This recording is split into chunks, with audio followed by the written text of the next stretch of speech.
साथियों नमस्कार, मैं अवनीश सिंह टारगेट विथ अवनीश पर आप लोगों का फिर से बहुत बहुत स्वागत करते हैं। साथियों, मध्यकालीन इतिहास में अभी हम कल पूर्व मध्यकाल और मध्यकाल यानी कि बीच की स्थिति को हम पढ़ाए थे। ये 2-3 वीडियो में पूरा होगा। अभी जो पढ़ाए हैं वो और कुछ बहुत ही महत्वपूर्ण प्रश्न इस पर जो बन रहे हैं वो महत्वपूर्ण प्रश्न हम आज कराएंगे आज के वीडियो में, बस इतना।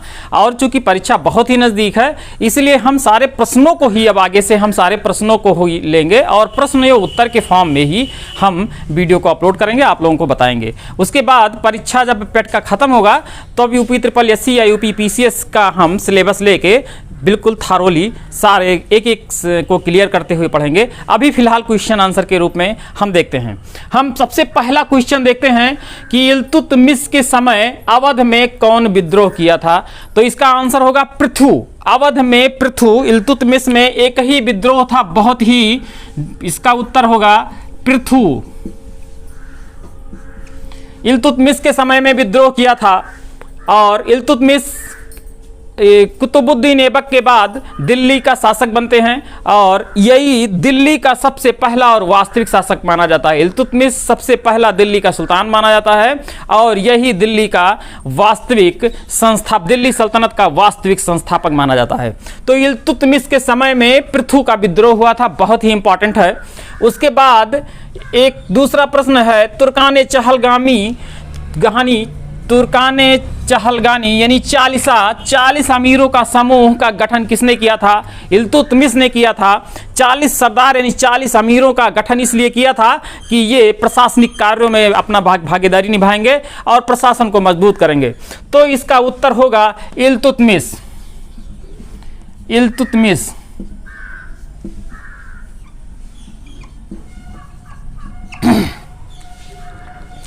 और उसके बाद हम देखेंगे कि जो है इल्तुतमिश तुर्कान चहलगामी बनाते इल्तुतमिश हैं, लेकिन इसको अभी हम आगे प्रश्न में देखेंगे। इसका दमन जो है वो बलबन करते हैं। इल्तुतमिश ऐसा सुल्तान था जिसने दिल्ली सल्तनत की नींव रखी और नींव रखने के बाद प्रशासनिक नींव भी बनाई और प्रशासनिक नींव के साथ साथ अक्ता व्यवस्था, आर्थिक व्यवस्था की भी व्यवस्था की। और इस तरीके से हम देखते हैं इल्तुतमिश भारतीय इतिहास, मध्यकालीन इतिहास का बहुत ही महत्वपूर्ण व्यक्ति होता है और इसके काल में पृथु का विद्रोह होता है। दूसरी बात, 40 का गठन करता है इल्तुतमिश। फिर एक प्रश्न आता है, किस तुर्क शासक ने हिंदू देवी सरस्वती के आकृति युक्त सिक्का चलाया था? तो कल हमने वीडियो अपलोड किया था, उसमें महमूद गजनबी हमने पढ़ाया था। इसका उत्तर होगा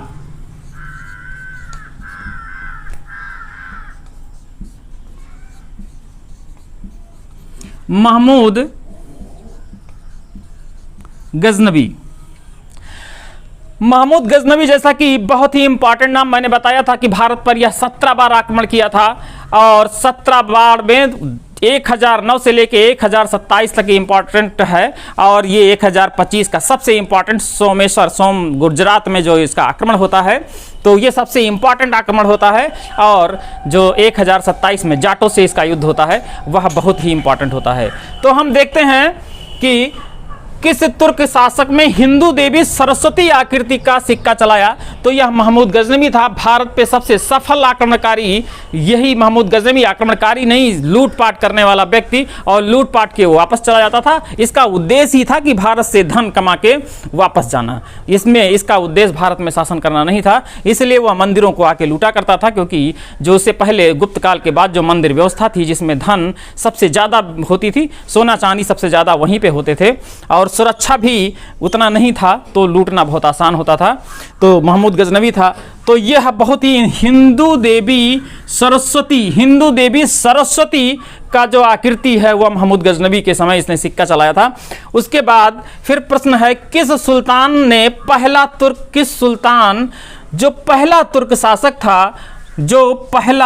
तुर्क शासक था जिसने शुद्ध अरबी सिक्के चलाए? तो शुद्ध अरबी सिक्के यह सबसे पहला सुल्तान इल्तुतमिश था। इसने शुद्ध अरबी के सिक्के चलाए और इसने चांदी का टंका और तांबे का जीतल सिक्का चलाया। यह बहुत ही इंपॉर्टेंट है। चांदी का सिक्का इसने चलाया था, चांदी वो टंका कहा जाता है, चांदी का टंका इल्तुतमिश ने चलाया था। तो इसके टकसाल व्यवस्था यानी आर्थिक व्यवस्था भी बहुत अच्छी थी। इस तरह हम देखते हैं। और रजिया के नाम से, जब रजिया जीत के आती है तो रजिया के नाम से भी सिक्के चलवाए थे। तो ये जो है किस सुल्तान के काल में या शासन काल में जिसने शुद्ध अरबी के सिक्के चलाए, तो वह इल्तुतमिश था। यहाँ पे अगर हम लिखना चाहें तो हम थोड़ा सा लिख सकते हैं कि चांदी का टंका एवं चांदी का टंका चलाया एवं तांबे का जीतल, इस तरह इसने चलाया। उसके बाद प्रश्न आता है पांचवा, भारतीय इतिहास में कौन सबसे पहली महिला शासका थी? तो सबसे पहली महिला शासका जो थी वह रजिया थी और रजिया इसी की बेटी थी, इल्तुतमिश की ही लड़की थी रजिया, और रजिया को ही सुल्तान बनाया गया था। इल्तुतमिश ने रजिया को ही सुल्तान बनाया था। वहाँ के लोकल लोगों ने, और इसने लाल वस्त्र पहन के लोगों से मांगा था सुल्तान बनने के लिए। बाद में अफरा तफरी और आपसी रंजिश और ये षड्यंत्र के द्वारा हटा दी जाती है। इसी का भाई आराम शाह के द्वारा हटा दी जाती है। उसके बाद बहराम शाह आते हैं। तो आगे की प्रश्न हम देखते हैं, नायब ममलकत की स्थापना किस सुल्तान द्वारा किया जाता है? बहुत ही इंपॉर्टेंट है ये नायब ममलकत ये बहराम शाह के द्वारा, बहराम शाह के द्वारा नायब ममलकत की स्थापना की जाती है।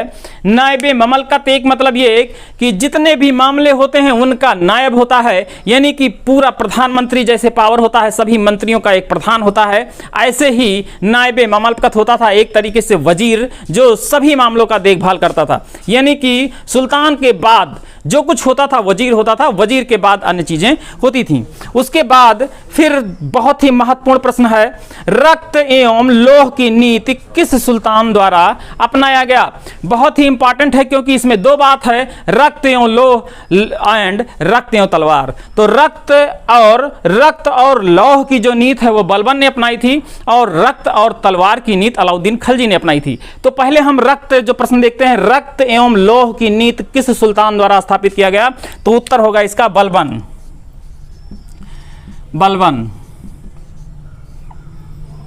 जैसा कि हम जानते हैं बलबन दिल्ली सल्तनत को सुदृढ़ किया था, बहुत ही मजबूत बनाया था, और इसके समय में मंगोलों का आक्रमण भी हुआ था। और इल्तुतमिश जो नींव बनाई थी, इल्तुतमिश ने जो खाका खींचा था दिल्ली सल्तनत का, उस सल्तनत को उसने ऐसी मजबूती प्रदान की कि दिल्ली सल्तनत आगे तक बहुत दिनों तक दिल्ली सल्तनत जीवित रही।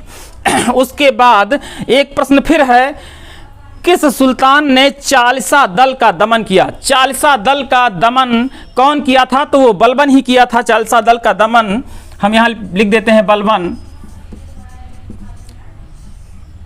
चूंकि बलबन खुद एक चालिसा का सदस्य था और वह जानता था कि कैसे जो है ये एक जो है चालिसा के जो 40 सदस्य हैं इंपॉर्टेंट, वो कैसे विद्रोह कर सकते हैं और कैसे षड्यंत्र रचते हैं, यह सब मालूम था। क्योंकि नासरुद्दीन महमूद के समय में यह 20 वर्ष वजीर के भांति काम किया था, वजीर हाजिब और वजीर के तरीके से काम किया था, तो उसको सब पता था बलबन को। इसलिए वह सुल्तान बनते ही चालिसा का दमन कर दिया। यानी कि जो 40 इल्तुतमिश ने जो चालिसा का गठन किया था, वह बलबन ने उसी चालिसा का दमन कर दिया, खत्म कर दिया, समाप्त कर दिया। फिर दूसरा प्रश्न आता है, दीवाने अर्ज की स्थापना किस सुल्तान द्वारा की गई थी? तो दीवाने अर्ज की स्थापना भी बलबन द्वारा किया गया था, क्योंकि मंगोलों का आक्रमण भी उस समय बहुत शुरू हो गया था, और दूसरा इतने सुदृढ़ शासन चलाने के लिए एक बहुत अच्छी सेनाओं की आवश्यकता थी। इसलिए ये सेना विभाग है, दीवाने अर्ज ये सेना विभाग है जिसमें सैनिकों की भर्ती होती थी, और दीवाने अर्ज की स्थापना की थी वह व्यक्ति था बलबन। फिर आता है किस दिल्ली सुल्तान ने रक्त एवं तलवार की नीति अपनाई? तो हमने बताया था इसका उत्तर अलाउद्दीन खिलजी होगा।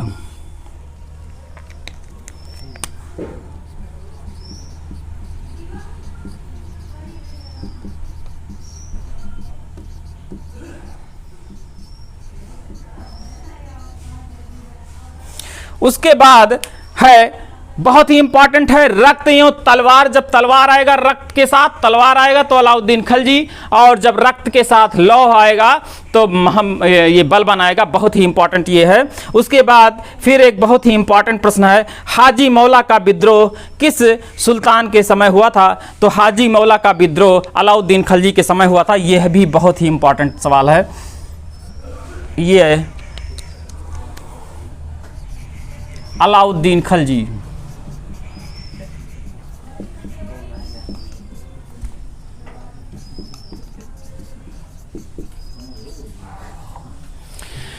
साथियों एक बार हम रिवीजन कर लेते हैं, क्विक रिवीजन कर लेते हैं आंसर का।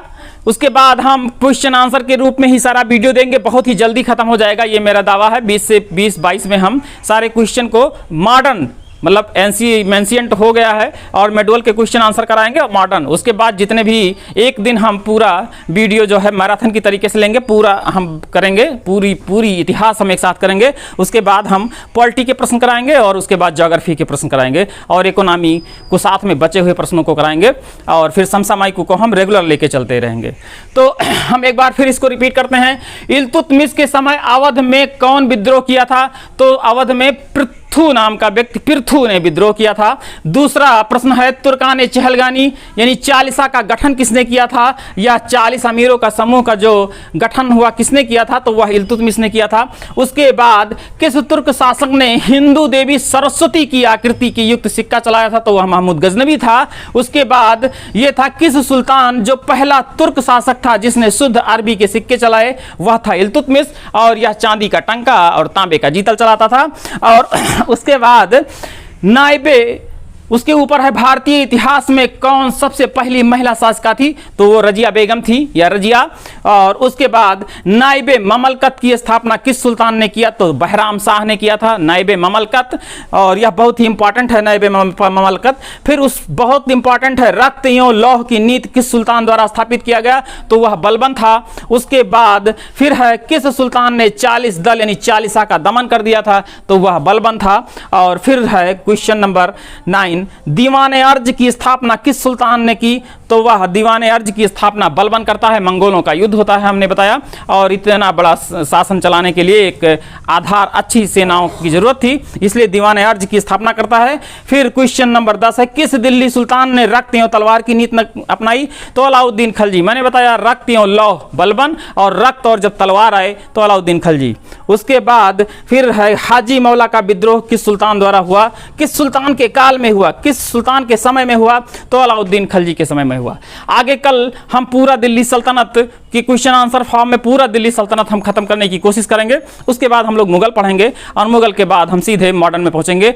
तो साथियों आज इतना ही वीडियो हम बनाते हैं, और साथियों अगर अच्छा लगा हो, क्वेश्चन आपके काम का हो, बहुत ही महत्वपूर्ण प्रश्न, यहां से प्रश्न मिलने ही मिलने हैं आपको, ये मेरा दावा है।